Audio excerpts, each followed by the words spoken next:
Welcome to lunch hour. This is Satish. ఏపీలోనూ హైడ్రా వస్తుందా? Telangana CM రేవంత్తో భేటీ అనంతరం పవన్ కళ్యాణ్ వ్యాఖ్యల వెనుక ఆంతర్యం ఏంటి? మరోవైపు కొల్లేరు లెక్కలు తేలిస్తామంటున్నారు ఏపీ సీఎం చంద్రబాబు నాయుడు. ఇక ఏపీలోనూ ఆక్రమణలపై ఉక్కుపాదమేనా? ఏపీలోనూ హైడ్రా ఇదే అంశంపై మనం లంచ్ అవర్ డిబేట్లో మాట్లాడబోతున్నాం. చర్చలో పాల్గొంటున్నారు ప్రముఖ విశ్లేషకులు పెంటపాటి పుల్లారావు గారు, అలాగే వైఎస్ఆర్ కాంగ్రెస్ పార్టీ నుంచి ఆ పార్టీ అధికార ప్రతినిధి వెంకటరెడ్డి గారు, తెలుగుదేశం పార్టీ నుంచి ఆ పార్టీ అధికార ప్రతినిధి శ్రీనివాస్ చౌదరి గారు డిబేట్లో జాయిన్ అవుతున్నారు. రైట్, పెంటపాటి పుల్లారావు గారు, ఆల్రెడీ తెలంగాణలో హైడ్రా సృష్టిస్తున్న ప్రకంపనల కోసం మనం ఆల్రెడీ మాట్లాడుకుంటున్నాం. దానిపై రకరకాల అభిప్రాయాలు ఉన్నా హైడ్రా అనేది ఒక సెన్సేషన్ అయిపోయింది. జిల్లాల్లో కూడా ఆ తరహా వ్యవస్థల ఏర్పాటుకు CM Revanth Reddy green signal ఇచ్చేశారు.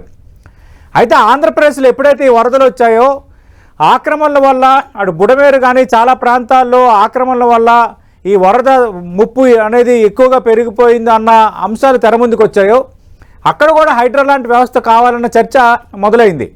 అయితే ఈరోజు డిప్యూటీ సీఎం పవన్ కళ్యాణ్ వరద సాయం కింద ఈరోజు తెలంగాణకు ₹1 కోటి ప్రకటించారు. ఆ ₹1 కోటి చెక్కును తెలంగాణ సీఎం రేవంత్ రెడ్డికి ఇవ్వడానికి వెళ్ళినప్పుడు ఏపీలోనూ హైడ్రా లాంటి వ్యవస్థను తేవడానికి చంద్రబాబు నాయుడు సమాలోచనలు జరుపుతున్నారంటూ ఒక స్టేట్మెంట్ చేశారు. నిజంగా ఒకవేళ ఏపీలో హైడ్రా వస్తే ఏం చేయాలి? దీనిపై మీ కామెంట్ ఏంటి? చాలా అవసరం. తెలంగాణ ఇప్పుడు మనం చెప్పాలంటే దేశవ్యాప్తంగా రేవంత్ రెడ్డి గారి మీద రెండోసారి అందరు చూస్తున్నారు. ముందుగా ముఖ్యమంత్రులు చేసే పనులు చేస్తారు, రొటీన్ పనులే గొప్పగా చెప్పుకుంటారు. అది ప్రజలకి ఇప్పుడు రేవంత్ రెడ్డి చేసింది మాత్రం తప్పకుండా ఒక పెద్ద ఇంపాక్ట్ వచ్చింది. ఎందుకంటే ఇది చాలా అవసరమైన పని. ఆయన చరిత్రలో వెళ్ళాడు. 500-600 మంది చెరువులు ఉండే హైదరాబాద్ పైన అవన్నీ చేస్తున్నారు. చాలా ఖర్చు, పెద్ద పెద్ద ఇళ్ళు, ప్రాపర్టీస్ అని బయటికి తరివేశాడు. సో అది పెద్ద ఎగ్జాంపుల్ గా ఉంది. అండ్ ఆంధ్రప్రదేశ్ కూడా ఆ పని చేస్తే చాలా అవసరం. అంటే ఊర్లోనూ పట్టణాల్లోనే కాదు, జనరల్ గా వాటర్ రిజర్వాయర్స్, న్యాచురల్ రిజర్వాయర్స్ ఎన్నో లేక్స్ ఉన్నాయి ఆంధ్రప్రదేశ్ లో. అవన్నీ పల్లెటూరులో కూడా ఉండే అన్ని ఆక్రమించారు కదా. ఒక పట్టణాల్లోనే కాదు కదా, చెరువులన్నీ మీకు తెలుసు కదా. బయట ఉండే చెరువులు కూడా అన్ని ఆక్రమించేశారు. తప్పకుండా చేస్తే పబ్లిక్ సపోర్ట్ వస్తుంది. సాధారణంగా ఏమనుకుంటారంటే పాలిటీషియన్స్, అయ్యో ఆ గొడవలు చేస్తారంటే గొడవలు చేసేది 0.1%, 0.01%. ఎంతమందికి ఉన్నది ఇలాంటి ఆస్తులు చెరువుల మీద, హైదరాబాద్ మీద? 5,000 మందా, 10,000 మందా, 20,000 మందా? మిగతా వాళ్ళందరూ ఆనందపడతారు. I welcome it. అది చేస్తారా చేయరా? ఎలా చేస్తారు? చాలా చక్కగా ఈ లేక్స్ అనేది ఇక్కడే కాకుండా ఏదో విజయవాడలోను ఆ చెరువు బుడమేరు లేకపోతే కొల్లేరు అనగా జనరల్ గా ఓవరాల్ గా అందరికి తెలుసు చెరువులను ఆక్రమించారు. చాలా చక్కటి చెరువులు మనకి హిస్టరీలో వచ్చినాయి. అవన్నీ ఓపెన్ చేస్తే విశేషంగా ఒక డ్యాము, పెద్ద డ్యాముకి ఎంత నీరు మనం సేవ్ చేసుకుంటామో ఆంధ్రప్రదేశ్ లో రూరల్ ఏరియాస్ లో ఉన్న చెరువులన్నీ మళ్ళీ ఆక్రమణ బయటికి తరివేసి అవి బిల్డప్ చేస్తే అంత స్టోరేజ్ వస్తాయి, ఫిషింగ్ పెరుగుతుంది. So welcome it. కానీ చేస్తారా? మళ్ళీ ఏదో మనకు వచ్చిన ప్రాబ్లం ఏంటంటే అక్కడ పొలిటికల్ లీడర్స్ ఉన్నారు ఈ షోలో, నేను వాళ్ళకి ఏం కాదు. సాధారణంగా కొంచెం కన్సల్టేషన్ చేస్తే రేవంత్ రెడ్డి కన్సల్టేషన్ చేశాడు ఈ విషయంలో. ఆయన ఒక్కడే కూర్చుని రూమ్ లో ఆదేశం ఇచ్చినట్టుగా కాకుండా ఈ కన్సల్టింగ్ పీపుల్ ఆలోచించాడు, చేశాడు, సపోర్ట్ అలా చేయాలి. ఆంధ్రప్రదేశ్ వాళ్ళు ఎవరో ఒకళ్ళు ఇద్దరు కూర్చుని మా ఐడియా ఇది, మీ ఐడియా కాకుండా ముందరికెళ్తే ఆ గవర్నమెంట్ కూడా మంచి సపోర్ట్ వస్తుంది. ఇది ఒకే సెంటెన్స్, ఇది రూటీన్ కాదు, ప్రభుత్వాలు రూటీనే కాదు, ఇది ఎక్స్ట్రాడినరీగా అవుతుంది. కాబట్టి ఐ వెల్కమ్ ఇట్. చేస్తారా చేయరా అది వేరే. రైట్, శ్రీనివాస్ చౌదరి గారు, ఆంధ్రప్రదేశ్లో హైడ్రా రావడం పక్కన ఈరోజు deputy CM Pawan Kalyan Telangana CM Revanth రెడ్డితో భేటీ సందర్భంగా ప్రస్తావించిన అంశంలో సీరియస్నెస్ ఎంతవరకు చూడాలి? సతీష్ గారు, మొదట మీకు 10 ప్రేక్షకులకి, అనలిస్ట్ పుల్లారావు గారికి, ఇంకా ప్యానెల్లో ఉన్న మిత్రులందరూ కూడా నా నమస్కారాలు. నమస్తే అండి. ఆంధ్రప్రదేశ్లో అనేక అంశాలపైన ఈ మధ్యకాలంలో చర్చ జరుగుతూ ఉంది. దాంట్లో ప్రధానంగా హైదరాబాద్లో అంటే తెలంగాణలో జరుగుతున్నటువంటి అన్నిక్రాంతమైన ఆక్రమించబడిన, కబ్జా చేయబడిన స్థలాలు, ప్రభుత్వ స్థలాలపైన కానీ దాని మీద నిర్మించిన అనేక రకమైన విలాసవంతమైన భవనాలు కానీ తెలంగాణ గవర్నమెంట్ ఒక డెసిషన్ తీసుకొని ఆక్రమిత చెరువులు, అవా భూములు, ముంపు భూములు, చెరువులు, అలాగే కాలువలు, అనేక అంశాలపైన ప్రభుత్వ భూములు సైతం వాళ్ళు ఏం చేశారంటే అక్రమంగా నిర్మించిన ప్రతి కడ్డాన్ని కూలుస్తూ వస్తున్నారు. అది కొంతమంది పెద్దలు గతంలో అధికారంలో ఉండే వాళ్ళందరూ కూడా ఆక్రమించుకున్నారు. దాని మీద అనేక కేసులు, రకరకాల లావాదేవీలు, దందాలు, చాలా అంశాలన్నీ కూడా బయటకు వస్తున్నాయి. మరి హైడ్రా కమిషన్ మీద అభియోగాలు వస్తున్నాయి. కొంతమంది రకరకాలుగా మాట్లాడుతున్నారు. ఎందుకంటే అది న్యాయమా, ధర్మమా, అన్యాయం అన్నప్పుడు మేజర్ పీపుల్స్ చెరువులు అవి ఆక్రమించుకున్న పెద్దవాళ్ళు వాళ్ళు నిజంగా తప్పు చేసి ఉంటే శిక్షించాల్సింది. అయితే ఇక్కడ చిన్న చితక వాళ్ళు కూడా కొంతమంది కాలువ గట్లు, అలాగే కొంత ప్రభుత్వ భూముల్లో చిన్న చిన్న గుడిసెలు వేసుకొని ఉంటారు. మరి వాళ్ళ జోలికి వెళ్తారా వెళ్ళరా అనేది ఇంకా ప్రభుత్వ నిర్ణయం. అయితే ఆంధ్రప్రదేశ్కి వచ్చే కొద్దికి నిజంగానే ఈ మధ్య వరదల్లో చాలా ఇబ్బంది పడ్డాం. విజయవాడ లాంటి నగరం గడగడలాడిపోయింది. పూర్తి స్థాయిలో చెప్పాలంటే 6 లక్షల మంది పైచిలకు ప్రజలు అనేక ఇబ్బందులు పడ్డారు. ఇల్లు మునిగిపోయినాయి. పూర్తి స్థాయిలో ఇంటి సామాన్లు పూర్తిగా వాళ్ళకి గడవడానికి పూట గడవడం కూడా కష్టమైన పరిస్థితుల్లో బొడమేరు వరదలు, అలాగే కృష్ణా మీద వస్తున్న వరదలు చూసి ఒక రకంగా చెప్పాలంటే ఎప్పుడో 1964లోనో 59లోనో ఒకసారి వచ్చిందంట. ఆ తర్వాత 100 ఏళ్ళ తర్వాత దాదాపు 12 లక్షల క్యూసిక్ నీళ్లు రావడం చూసి విజయవాడ నగరం గజగజలాడింది. ఇవన్నీ చూసిన తర్వాత దీనికి కారణాలు ఏంటి? ఇప్పుడు మా తిరుపతిలో ఉంది. మా తిరుపతిలో లోతట్టు ప్రాంతాలకు కూడా దాదాపు 9-10 సెంటీమీటర్లకి జలమై అయిపోతున్నాయి. ఇది ప్రతి జిల్లాలోనూ, ప్రతి పట్టణంలోనూ, ప్రతి కార్పొరేషన్లోనూ, విశాఖపట్నం నుంచి జిల్లా వరకు ఉన్నాయి. మరి కారణాలు అని ఎతికినప్పుడు శాస్త్రీయంగా మీలాంటి వాళ్ళు టీవీల్లో అనేక అసలు అనలిస్టులు మాడేది ఏంటంటే ఎక్కువ కొన్ని రాజకీయ పార్టీలు అధికారం ఉండేటప్పుడు ఈ చెరువులు ఇవన్నీ కబ్జా గురయ్యాయి. ఆ చెరువులు, కాలువలు కబ్జా గురి ఉండటంతో, ఆక్రమితంగా ఉండటంతో ఆ నీళ్లు పోవాల్సిన పోనీకుండా ఆపేయటంతో అవి ప్రజల మీద పడుతున్నాయి, ప్రాంతాలకు వస్తున్నాయని చెప్తున్నాం.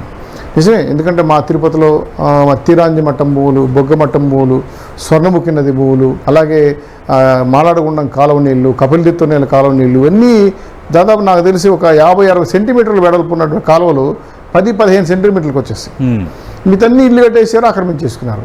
సో ఒక్కసారి కొండ మీద వర్షం పడడంతో ఆ నీళ్ళు ఎటుపోవాలి, ఊరి మీద పడుతున్నాయి. దీన్ని ఖచ్చితంగా మీరు అన్నట్టు చాలా మంచి చర్చ తీసుకొచ్చారు ఆంధ్ర రాష్ట్రంలో. హైడ్రా లాంటి సంస్థలు ఆంధ్ర రాష్ట్రానికి కూడా అవసరం వస్తారు. ఎందుకంటే మంచి చేస్తే నిజంగానే చాలా పెద్ద ఎత్తున ప్రజలు ఆశీర్వదిస్తారు. అయితే అన్యక్రాంతమై అక్రమాలకు గురై పెద్దవాళ్ళైనా సరే నోటీసులు ఇచ్చి చట్ట ప్రకారం తొలగించాల్సింది. సార్ 100% వచ్చే అవకాశం ఉంది సార్. ఎందుకంటే న్యాయబద్ధంగా చాలా దాదాపు 1,75,000 ఎకరాలు వైఎస్ఆర్సీపీ నాయకులు అధికారంలో ఉండేటప్పుడు కబ్జా చేశారని, దీన్ని ల్యాండ్ శాండ్ మైనే కాకుండా కొన్ని వివిధ కబ్జా భూముల ద్వారా వివిధ బినామీ పేర్ల మీద 1,75,000 ఎకరాల పైచిలకు కబ్జా చేశారని ప్రాథమిక లెక్కల్లో ఉన్నాయి. అది ప్రతి టౌన్లోనూ, ప్రతి కార్పొరేషన్ కనబడుతున్నాయి. ఇవన్నీ ఖచ్చితంగా తొలగించాలంటే విజయవాడలో ఈ మధ్యకాలంలో విజయసాయి రెడ్డి గారి కూతురి యొక్క 5 స్టార్ హోటల్ పహరీ కూడా కూలగొట్టాం. చూసారు మీరు కూడా, వచ్చి ఉంటుంది, మీ పేపర్లో కూడా వచ్చింది. సో ఇవన్నీ కూడా ఏంటంటే ఇది విశాఖపట్నమే కాదు, పాల్గొంటుంది కాబట్టి కబ్జాలు పాల్పడ్డారంటున్నారు. కాబట్టి ఇప్పుడు వైసీపీ నేతల కబ్జాల మీద ఎక్కువగా హైడ్రా ఫోకస్ పెట్టబోతుందా?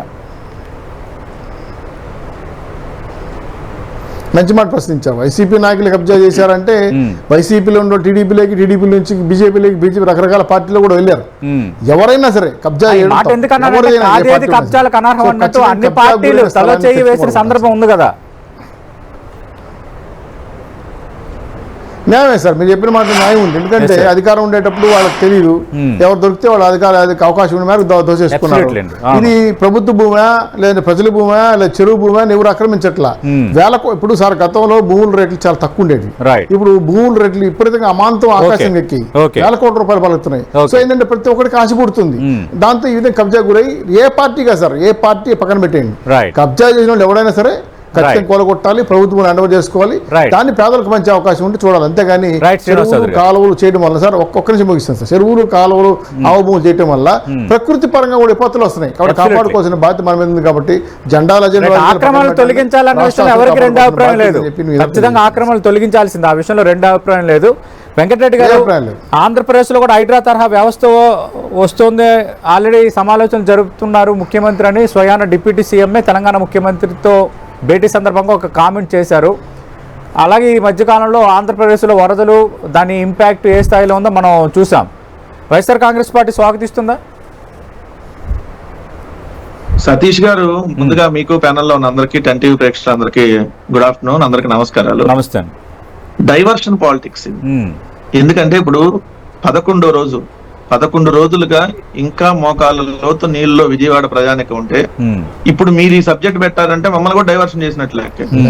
ఎందుకు ఒక ముఖ్యమంత్రిని, పక్కన ఉన్నటువంటి ఒక ముఖ్యమంత్రిని ఆంధ్రప్రదేశ్ రాష్ట్రానికి సంబంధించినటువంటి ఉప ముఖ్యమంత్రి వెళ్ళి కలిసి ఇక్కడ తెలంగాణలో ఇష్యూ నడుస్తా ఉంది హైడ్రా దాని మీద స్టేట్మెంట్ ఇప్పుడు ఇచ్చారంటే ఏంటంటే మొత్తాన్ని డైవర్ట్ చేసేటటువంటి ప్రక్రియగా మేము భావిస్తా ఉన్నాం.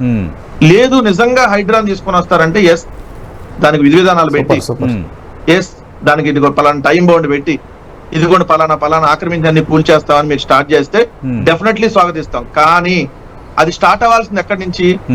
ఇదే ఉప ముఖ్యమంత్రి ఇదే ముఖ్యమంత్రి రోజు కలిసి కూర్చొని టిఫిన్లు భోజనాలు చేసేటటువంటి ఆ కరకట్టలో ఉన్నటువంటి లింగమనేని అక్రమ కట్టడం, చంద్రబాబు నాయుడు అనేటటువంటి ముఖ్యమంత్రి ఉన్నటువంటి అక్రమ కట్టడం నుంచి బిగినవారు కదా.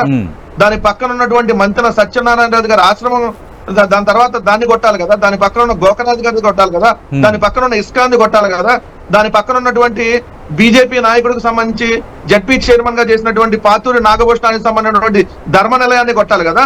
దాని తర్వాత అక్కడ 25కు పైగా ఉన్నటువంటి ఏదైతే కృష్ణా నదిని ఆనుకొని నదీ పరివాహక చట్టాన్ని ఉల్లంఘించి రివర్ కన్వర్జేషన్ యాక్ట్ ని ఉల్లంఘించి కట్టినటువంటి చంద్రబాబు నాయుడు గారు ఉంటున్నటువంటి నివాసాన్ని మొదలుకొని మొత్తం 25 పైగా నివాసాలను కొట్టి అప్పుడు ఈ ప్రక్రియను స్టార్ట్ చేయమని అడుగుతా ఉన్నాం. దీనికి స్వీకరించేటటువంటి దమ్ము ఇప్పుడు ఉన్నటువంటి ప్రభుత్వానికి ఉందా? ఊరక పోసుకోలు కబుర్లు, సొల్లు కబుర్లు, మేము అది చేస్తాం, అది పగలు తీస్తాం, ఇది పొడి చేస్తాం. అరే 100 కోట్లు విరాళాలు వస్తుంటాయి ఈ రోజు. ఏదైతే 100 కోట్లు విరాళాలు వస్తున్నాయి రోజు పేపర్లో మీరే చెప్తున్నారు. కనీసం 11 రోజులైనా విజయవాడలో ఇప్పటికీ అన్నం ప్యాకెట్ల కోసం ప్రజానికం ఆ ట్రాక్టర్ ఎప్పుడు వచ్చిద్దా అని చెప్పి 1000 కళ్ళతో ఎదురు చూసి గుంపులుగా వెళ్లి తీసుకునేటటువంటి పరిస్థితి ఉంటే ఇప్పుడు హైడ్రాన్ తెస్తాం లేదా బోటరాన్ తెస్తాం ఇంకో డ్రాన్ తెస్తాం. తేండి తెస్తే ముందు గీతం విద్యా సంస్థలు ఆక్రమించినవి అది తొలగించాలి. ప్రస్తుత స్పీకర్ ఉన్నటువంటి అయ్యన్న పాత్రుడు అదే కాలువను ఆక్రమించి కట్టాడు. అదేమంటే కొద్దిగే కదా, ఆక్రమించడం పెద్ద ఆర్ట్ కదా అన్నారు మేము అధికారంలో ఉన్నప్పుడు, అదే కట్టడాలను కోల్చడానికి వెళ్ళినప్పుడు. వెంకటరెడ్డి గారు మీరు ప్రస్తావించిన అంశాలు ఖచ్చితంగా నేను శ్రీనివాస్ చౌదరి గారి దగ్గర సమాధానం తీసుకుంటాను. కానీ ఈ ఆక్రమణలో మాత్రం అటు గ్రామ పంచాయతీల నుంచి కార్పొరేషన్ వరకు ఉన్నమాట వాస్తవం కాదా? ఆక్రమణల వల్లే వరద బీభత్సం ఈ స్థాయిలో మనకి ఎదురవుతున్న మాట వాస్తవం కాదా? మీరు కూడా మొన్నటి వరకు అధికారంలో ఉన్నారు, ఇప్పుడు ప్రతిపక్ష హోదా లేనప్పుడు కూడా మీరు ప్రతిపక్ష పార్టీగానే ఉన్నారు కీలకంగా. అలాంటప్పుడు హైడ్రా లాంటి ఒక వ్యవస్థ అంటే ఆక్రమణల తొలగింపు కానీ అలాగే చెరువులకు సంబంధించి FTL బఫర్ జోన్స్లో నిర్మాణాలు సరికాదన్న ఒక దృక్పథంతో వచ్చేటప్పుడు దాన్ని వెల్కమ్ చేసే వాతావరణం ఉండదా? సార్ నేను వెల్కమ్ చేయట్లేదని ఎవరంటలేదు సార్. వెల్కమ్ చేసేటప్పుడు ఎక్కడి నుంచి బిగిన్ చేయాలంటున్నా. ఒక ప్రభుత్వ అధినేతగా ఉండి అతనే అక్రమ కట్టడం, ఎందుకంటే మాకు తెలుగుదేశం భాష వచ్చేస్తుంది. అక్రమ ఇల్లు, ఆ అక్రమ ఇల్లులో ఉంటా అదే ఇప్పుడు టీలు టిఫిన్ అంటే అక్కడే ఉంటే ముందు అక్కడి నుంచి స్టార్ట్ చేయమంటున్నారు.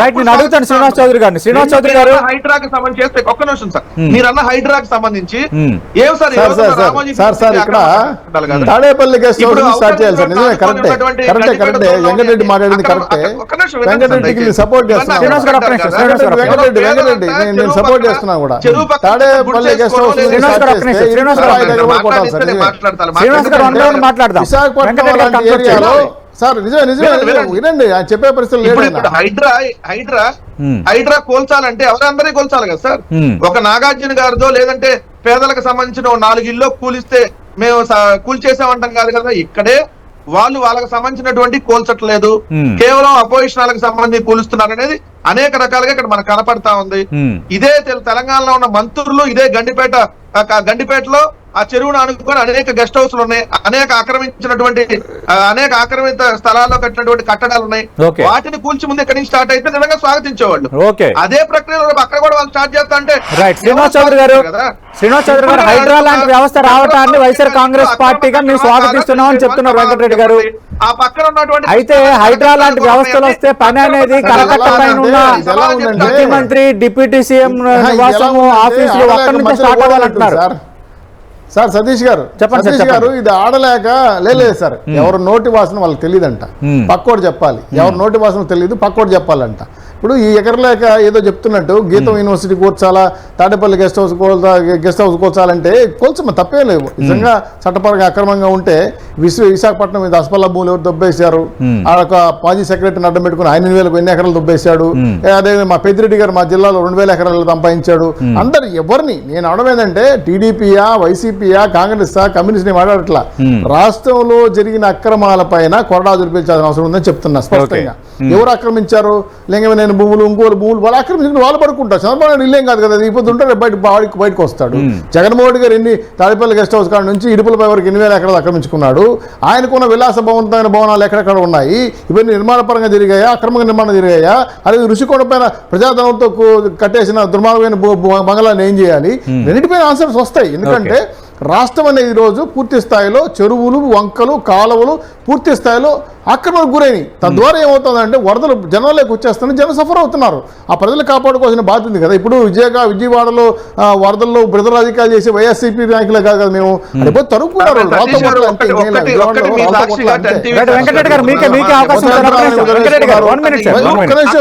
ఆగాలి, నువ్వు చెప్పినప్పుడు వినాలి కదా, వినాలి కదా.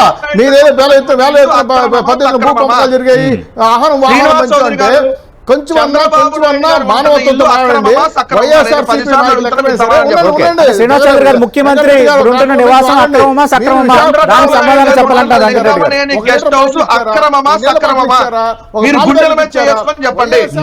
గడ్డ మీరు చెప్పండి. వైఎస్ఆర్సీపీ నాయకులు విశాఖపట్నం మాట్లాడదు కాదండి, ఆక్రమిస్తే ఎవరండి? వైఎస్ఆర్సీపీ అంటే తెలుగుదేశం ఏంటి?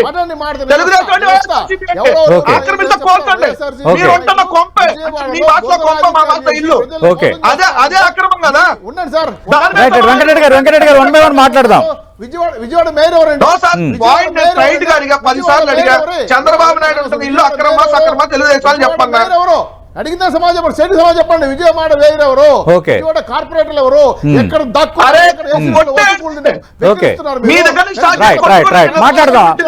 సిగ్గు లేకుండా విజయవాడ నిజంగా ఆక్రమించి ఉంటే అది తెలుగుదేశం అంటే వైఎస్ఆర్సీపీ ఎవరైతే 3 కోట్లు ఎగ్బోబులు తినేసి ₹1 రూపాయలు తీసాడా?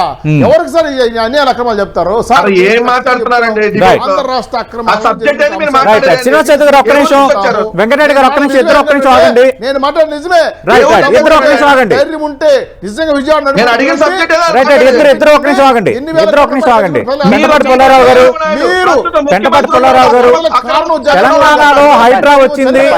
తెలంగాణలో హైడ్రా వచ్చింది, బట్ హైడ్రాపై సదభిప్రాయాలు ఉన్నాయి, అలాగే కొన్ని రాజకీయ పార్టీలు చేస్తున్న ఆరోపణలు ఉన్నాయి. అలాగే అటు ఏపీలో కూడా హైడ్రా వస్తే ముందు కరకట్టపై నిర్మించిన అక్రమ నిర్మాణాలు కూర్చి అక్కడి నుంచి హైడ్రా పనులు ప్రారంభించాలి, అలాగే మీరు స్వాగతిస్తామంటారు వెంకటరెడ్డి గారు. మీకు తెలుసు వెంటపాటి పుల్లారావు గారు. శ్రీనివాస్ గారు ఒక్క నిమిషం సార్, శ్రీనివాస్ గారు ఒక్క నిమిషం. అదే విన్నామండి శ్రీనివాస్ గారు, పేషెంట్ గా ఉన్న 10 నిమిషాలు 1 నిమిషం మాట్లాడదామండి దయచేసి. అపోజిషన్ లీడర్ గా చెప్పడం తప్పేం లేదు, చాలా మంచిది. గవర్నమెంట్ కూడా అలా చెప్పడం మంచిది. వారిద్దరు చెప్పింది దాన్ని తప్పు పడతలేదు. ఏదో లౌడ్గా ఒకళ్ళు ఆర్గ్యుమెంట్ చేసి కరెక్టే, అది ఇద్దరిని స్వీకరిద్దాం. ఇమీడియట్ గా సెటప్ చేసి హైదరాబాద్ లో ఎలా స్టార్ట్ చేశారో అలా చేసి ఆంధ్ర రాష్ట్రానికి చాలా మంచి జరుగుతుంది. మీరు అనుకున్నట్టుగా పట్టణాలే కాదు, ఆ కడకట్లే కాదు, అన్ని చోట్ల ఆక్రమించారు, చెరువులు ఆక్రమించారు. ప్రతి గ్రామానికి ఉండే చెరువు తినేసారి చేయాలి.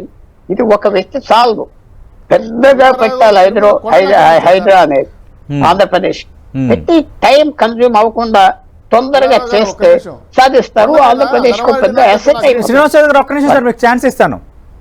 వారిద్దరు చెప్పింది నేను కాదంటలేదు. అక్కడ నేను ఆక్రమించానా మీరు ఆక్రమించారా చూసుకోకుండా ఇమ్మీడియట్ గా చేయాలి. తప్పకుండా నేను ఎప్పుడే ఉంటానంటే డెమోక్రసీలో ఒపోజిషన్ అలిగేషన్స్ చేయకపోతే ఎవరు చేస్తారు, అలాంటి వాళ్ళు చేస్తే కుదరదు కదా. అప్పుడు గవర్నమెంట్ వీళ్ళు ఉన్నారు వాళ్ళు ఉన్నారు కాదు, ఇది పెద్ద విషయం. చాలా పెద్ద పబ్లిక్ సపోర్ట్ వస్తుంది.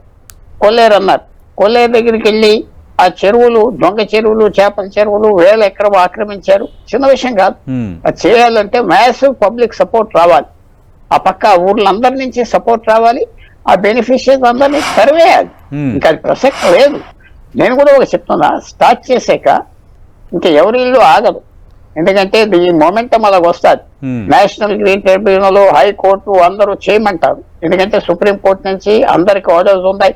ఇప్పుడు ఆంధ్రప్రదేశ్ హైకోర్టు, సుప్రీంకోర్టు 20-30 సంవత్సరాల క్రితం కూడా ఆర్డర్స్ ఇచ్చారు. చెరువు మట్టాలు ఎవరు ఉండకూడదని. So it's I welcome it. ఈ డిబేట్ చాలా మంచిది. వాడు చెప్పింది వీరు చెప్పింది రెండు కరెక్టే. కానీ నేను ఫస్ట్ నుంచి అడిగేది ఏంటంటే చేస్తారా చేయరా అనేది అనుమానం చెప్పాను. కానీ వెల్కమ్ చేస్తున్నా వాడు ఆలోచన చేస్తున్నారని డిప్యూటీ సీఎం అన్నారు కాబట్టి ఖచ్చితంగా రాబోతుంది అనేది ఒక సంకేతం. 100% రావచ్చని శ్రీనివాస్ చౌదరి గారు అంటున్నారు. శ్రీనివాస్ చౌదరి గారు, సార్ కొండను కూడా వదలేదు సార్. తిరుమల కొండలో ధర్మారెడ్డి నాయకత్వంలో 100 ప్లాట్ల పైచులకు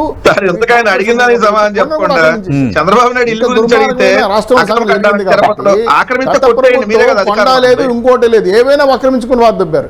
మేము కొడుతున్నాం, మేము కొట్టమని చెప్తున్నాం, మేము కొట్టద్దని చెప్పట్లా. అక్రమాలకు వ్యతిరేకంగా అది ఎవరు చేస్తున్నా మా పార్టీ ఎవరైనా. నేను మా చంద్రబాబు నాయుడు ఇల్లే లేదండి బాబు, మీరేమైనా ఇప్పించండి సంతోషమే. ఆ చంద్రబాబు నాయుడు ఇల్లు కాదు కదా, ఆయన బాడుకున్నాడు. ఆయన పోతుంటే రేపు లేచిపోతాడు. గంగవనయ్యని కాబట్టి గంగవనయ్యని మీరు కొట్టుకోవాలంటే కొట్టుకోండి, మేము కాదన్నావా. మేము ఒకటే మాట్లాడుతున్నాం. రాష్ట్ర వ్యాప్తంగా జరిగిన నాట్ ఓన్లీ చంద్రబాబు నాయుడు గారు ఉండే కాపురం, బాడుకుండే కాపురం గురించి మాట్లాడట్లా. ప్రజా ప్రస్థానాన్ని కూర్చొని కోల్సము. నిజంగా చెప్పాలంటే రాష్ట్రంలో ఆక్రమిత భూములు ఏవైతే ఉన్నాయో అది విల్లాస్ కావచ్చు, ఫ్లాట్లు కావచ్చు, అదేవిధంగా షాపింగ్ మాల్స్ కావచ్చు, వ్యాపార సంస్థలు కావచ్చు, చెరువులు, అదేవిధంగా 1,75,000 ఎకరాలు దుర్మార్గంగా ఆక్రమించారు. మాకున్న లెక్కలు ఖచ్చితంగా హైడ్రా సంస్థలను తీసుకొస్తాము. రాష్ట్రంలో వీళ్ళు వాళ్ళని తేడా లేకుండా సమన్వయం చేయడానికి మీ సిద్ధం. వెంకటరెడ్డి గారు 1,75,000 ఎకరాలు వైసీపీ నేతలు ఆక్రమించారన్న లెక్కలు మాకున్నాయి. పార్టీలకు అతీతంగా హైడ్రా లాంటి వ్యవస్థ వస్తుంది, ఖచ్చితంగా భరతం పడుతుంది అంటున్నారు శ్రీనివాస్ చౌదరి గారు. లెక్కలు చెప్పా మీకు, మా పెద్దిరెడ్డి గారి దగ్గర జగన్మోహన్ గారు బెనామీలు అన్ని లెక్కల్లో ఖచ్చితంగా తీసుకు ప్రజలకి. వెంకటరెడ్డి గారు, సార్ నేను చెప్పలేదండి, తెలుగుదేశం పార్టీలో మంత్రిగా ఉండి 2014 నుంచి 19 దాకా అయ్యన్న పాత్రుడు చెప్పాడు, విశాఖపట్నంలో గంటా శ్రీనివాసరావు కొన్ని వేల ఎకరాలు ఆక్రమించేశాడు, విశాఖపట్నాన్ని మొత్తం కబ్జా చేశాడని నేనల్లా. ప్రస్తుత స్పీకర్ అన్నాడు మిస్టర్ శ్రీనివాస్ చౌదరి గారు. మర్చిపోయారేమో. పాయింట్ నెంబర్ 2, మేము ఆక్రమించిన నిజంగా ఉంటే తీయండి, కొట్టేయండి. అది వైసీపీ నాయకుడు, ఎమ్మెల్యే, ఎక్స్ ఎమ్మెల్యే ఎవడైతే ఏంటి, కొట్టేయండి. దానిలోకి వెళ్లే ముందు అక్రమ కట్టడం. వెంకటరెడ్డి గారు ఒకవేళ వైసీపీ నేతలు మీరు అంటున్నట్టుగా వాళ్ళు ఏమైనా ఆక్రమిస్తే కొట్టేయండి అంటున్నారు, మళ్ళీ మీరు రేపొద్దున్న అది పొలిటికల్ వెండేటా, రాజకీయ కక్ష సాధింపని అన్నారని గ్యారంటీ ఇవ్వగలరా? సార్ నేను ఏమంటున్నాను, ఇప్పుడు తెలంగాణలో జరుగుతుంది కూడా రాజకీయ కక్ష సాధింపు, మీకు తెలుసు. అది కాంగ్రెస్ పార్టీ వాళ్ళు ఆక్రమించిన ఎన్ని ఉన్నాయి, అది వాళ్ళందరూ ఎందుకు కొట్టట్లా? ఎందుకు ఒక నాగార్జున గారి కొట్టారు, రామోజీరావు రామానాయుడు ఏమయ్యాడు? వాళ్ళందరూ కట్టిన ఆక్రమించినట్లు కట్టినాయి కదా. అవన్నీ ఏదైతే ఆక్రమించడం అసైన్ భూముల్లోనూ నిర్మించిన నిర్మాణాలు కాదా? రామోజీ ఫిలిం సిటీ అక్రమ కట్టడం. ఇదే రేవంత్ రెడ్డి ఇదే ప్రతిపక్ష నాయకుడిగా ఉండి ఏం మాట్లాడాడండి, 1,00,000 నాగలతో దున్నిస్తా అన్నావు కదా కేసీఆర్, ఏం రామోజీ ఫిలిం ఎందుకు దున్నించట్లేదు అన్నాడు. ఇప్పుడు ఎందుకు దున్నించట్లేదు వెళ్ళి? మరి ఇది పొలిటికలే కదా. అంటే వాళ్ళకి ఆపోజిట్ లో ఉన్న వాళ్ళని టార్గెట్ చేయాలనేటువంటిది. ఇప్పుడు నేనేమంటున్నాను, ఆంధ్రప్రదేశ్ రాష్ట్ర ప్రజానికం కాదు, తెలుగు వారందరికీ తెలిసినటువంటి అక్రమ కట్టడాల లిస్టులో ఆంధ్రప్రదేశ్ లో ఫస్ట్ వచ్చేదే లింగమనేని అక్రమ కట్టడం.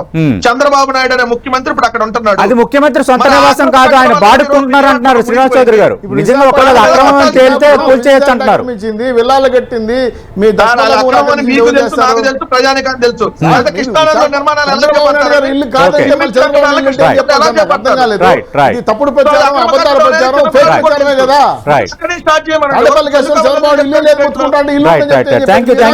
పుల్లారావు గారు. రైట్, థ్యాంక్ యూ వెంకటరెడ్డి గారు, థ్యాంక్ యూ శ్రీనివాస్ చౌదరి గారు. మనం చూస్తున్నాం ఆంధ్రప్రదేశ్లోనూ హైడ్రా తేవడానికి ముఖ్యమంత్రి చంద్రబాబు నాయుడు ఆలోచన చేస్తున్నారంటూ ఈరోజు తెలంగాణ సీఎం రేవంత్ రెడ్డితో భేటీ సందర్భంగా డిప్యూటీ సీఎం పవన్ కళ్యాణ్ ప్రస్తావించిన అంశం ప్రస్తుతం హాట్గా మారుతోంది. తెలంగాణలోనూ హైడ్రాను రాజకీయ కక్ష సాధనకు వాడుతున్నారు, ఆంధ్రప్రదేశ్లోనూ అలాగే వాడే ప్రమాదం ఉందని వైఎస్ఆర్ కాంగ్రెస్ పార్టీ ఆరోపిస్తుంది. బట్ ఎలాంటి వ్యవస్థలు రావాలని పెంటపాటి పుల్లారావు గారు అంటున్నారు. మరోవైపు కరకట్టపై నిర్మాణాలకు సంబంధించి ముందు హైడ్రా ఒకవేళ వస్తే ఆ నిర్మాణాలు కూల్చి ముందుకు పని వస్తే మీరు స్వాగతిస్తాను వైఎస్ఆర్ కాంగ్రెస్ పార్టీ అంటుంది. నిజంగా ఆంధ్రప్రదేశ్లో ఒకవేళ హైడ్రా వస్తే ఇది రాజకీయంగా ఎంతవరకు ఎలాంటి టర్న్ తీసుకోబోతుంది, లేదంటే నిజంగా పార్టీలకు అతీతంగా తన పని చేస్తుందా చేయదా? Let us wait and see. ఇది వాటి లంచ్ అవర్ డిబేట్.